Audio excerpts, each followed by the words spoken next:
ہمارے سپاہ سالار کریں گے نہ وہ کرنا چاہتے ہیں. وہ ملک کے معاشی معاملات پہ اور دفاعی معاملات پہ ایس آئی ایف سی کی صورت میں معیشت کو بہتر کرنے کے لیے, بیرونی سرمایہ کاری کو تحفظ دینے کے لیے تو وہ باقاعدہ مستعد فعال ہیں, ان کے جوان بھی, لیکن سیاست سے ان کا کوئی تعلق نہیں. فیضی صاحب آپ ان بیک ویسے تو یوں کہہ لیجیے کہ رضوان رضوی صاحب نے اپنے مطابق جو ان کے پاس خبر تھی وہ ہمارے ساتھ شیئر کی. آپ کا تجزیہ کیا کہتے ہیں سر؟ کیا بیک ڈور رابطے ہو رہے ہیں؟ چلیں آج نہیں بھی ہوئی, اس ملاقات سے کوئی لینا دینا نہیں, لیکن اس سے پہلے تو ہوئے ہیں. اور دوسرا یہ بھی کہ ان بیک ڈور رابطوں کے حوالے سے کیا نون لیگ آن بورڈ ہے؟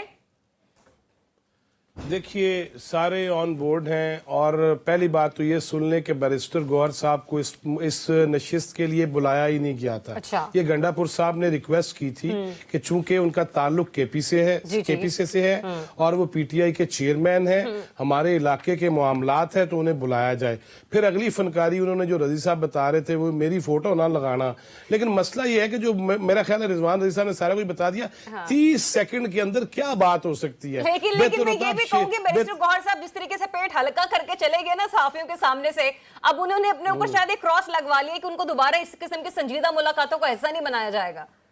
ہاں تو پھر نہیں کرنا چاہیے تھا نا. میں یہی تو کہہ رہا ہوں کہ یہ سارے مل کے بانی کا بٹا بٹھا رہے ہیں, یہ کوئی ٹڈو نال نہیں ہے, لہٰذا یہ ذہن میں رکھنا چاہیے. ایک بات. دوسری بات, ابھی یہ ہیلی کاپٹر کا ذکر ہوا, رضی صاحب شکر کریں جہاز نہیں پاتے وچ, لہٰذا یہ بھی کر سکتے ہیں, کوئی پتہ نہیں نہ ہوتا, جو مرضی ڈال دیں, کیا ہے اپنے پلے ہی پانے نے نا.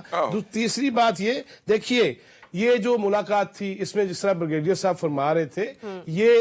امن و امان تھا, دہشت گردی تھی, اس میں اسی لیے تمام پولیٹیکل فورسز آئی تھیں کہ یہ امن و امان, اور اس میں یہ گفتگو ہوئی تھی کہ اگر امن و امان نہیں ہوگا تو معیشت کیسے بہتر ہوگی, معاملات کیسے بہتر ہوں گے, تعلیم اور صحت کے معاملات کیسے چلیں گے, اور صوبے کے اندر جو ماحول بنا ہوا ہے اس کو سب مل کے ٹھیک کریں. رہ گئی بات یہ کہ اگر آرمی چیف صاحب نے ہی ملنا ہو نا تو پھر مجھے ڈی جی آئی اور D G I S P R کی اس پریس کانفرنس پہ اور پھر سے غور کرنا پڑے گا, جس میں انہوں نے کہا تھا کہ اب یہ جرم ہم نہیں کریں گے, اب ہم یہ جرم نہیں کریں گے, اور پہلے گناہ ہم دھونے کی کوشش کریں گے. لہٰذا ایسی کوئی چیز نہ تو ہمارے سپاہ سالار کریں گے نہ وہ کرنا چاہتے ہیں. وہ ملک کے معاشی معاملات پہ اور دفاعی معاملات پہ ایس آئی ایف سی کی صورت میں معیشت کو بہتر کرنے کے لیے, بیرونی سرمایہ کاری کو تحفظ دینے کے لیے تو وہ باقاعدہ مستعد فعال ہیں, ان کے جوان بھی, لیکن سیاست سے ان کا کوئی تعلق نہیں.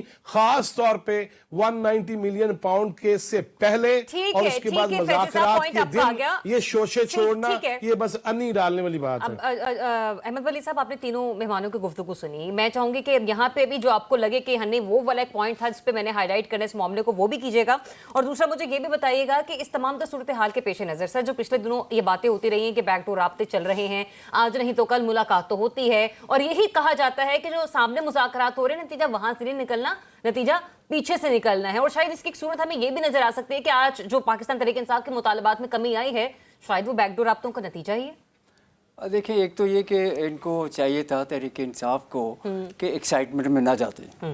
یعنی بانی پی ٹی آئی سے اگر بات ہوئی تو اس میں وہ بھی کہتے جی وہ ذمہ دار کسے ٹھہرائیں گے, علی امین کو یا بیرسٹر گوہر؟ یہ تینوں ہیں, مطلب گوہر جو ہیں وہ تو مین کلپریٹ ہیں,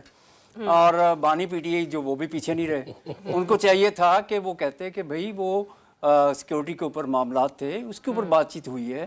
اسی کے اوپر پردہ رکھتے,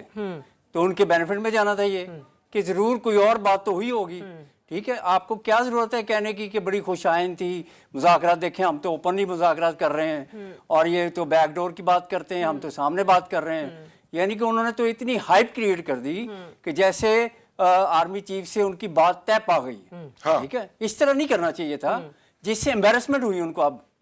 بھائی آپ کیوں ایکسائٹمنٹ میں جا رہے ہیں, آپ کا کام تھا کہ بھائی ملاقات ہوئی, آپ جتنا مرضی رپورٹر پوچھیں آپ سے, آپ کا کام تھا کہتے ہیں بھائی سیکیورٹی کے معاملات تھے, اور اس کے علاوہ کوئی بات نہیں ہوئی. یہ بالکل ویسے ہی باؤنس بیک ہوا جیسے میں پہلے رانا ثناءاللہ صاحب اور عرفان صدیقی صاحب کے حوالے سے بات کر رہی تھی کہ جب آپ لوگوں نے بعد میں طے کرنا تو ابھی تھوڑا سا تحمل کا مظاہرہ کر لیتے, اور یہاں پر اس والے معاملے میں یہ لوگ غفلت کر گئے. دیکھیں, وہ بھی انہوں نے بھی آ کے ایک دم سے سارا کچھ کھول کے رکھ دیا کہ بھائی ہم آپ کے تو مطالبات ہی صحیح نہیں ہیں, آپ کو مطالبات کا پہلے ہی پتا تھا,